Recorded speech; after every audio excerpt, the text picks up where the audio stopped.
Le radon, c'est un gaz radioactif qui provient de la désintégration de l'uranium. L'uranium, c'est un élément lourd, un métaux lourd qui se trouve dans le sous-sol partout dans le monde et qui est radioactif, donc qui n'est pas stable. Il va se désintégrer pour former d'autres éléments. Et un des éléments, c'est le radon. Et c'est un gaz, donc parce que c'est un gaz, ça peut sortir de la croûte terrestre et se retrouver dans l'atmosphère. En Belgique, il y a des régions qui sont plus ou moins affectées par le radon et c'est dû à la composition du sous-sol.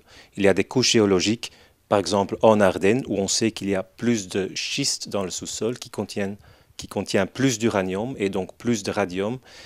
Et là, les maisons ont une plus haute probabilité d'avoir des problèmes avec le radon que dans d'autres régions où il y a moins d'uranium présent dans le sous-sol. Chaque maison peut avoir une concentration élevée en radon, même en dehors des zones à risque. C'est dû à la composition du sous-sol, mais aussi bien à l'interface entre le sol et le bâtiment qui peut être plus ou moins étanche à l'air. Le radon étant un gaz va se retrouver dans l'air dans une pièce et être inhalé où il peut irradier le tissu pulmonaire.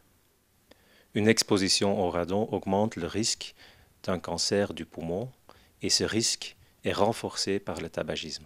Le radon entre dans une construction par des ouvertures et des fissures qui existent à l'interface entre le sol et la construction. Par exemple, il y a toujours des micro-fissures dans la dalle dans une cave. Il y a des fentes entre la dalle et les murs dans la cave. Et quand il y a un vide ventilé présent, souvent le plafond du vide ventilé n'est pas étanche à l'air et le radon peut passer à travers dans les pièces de vie.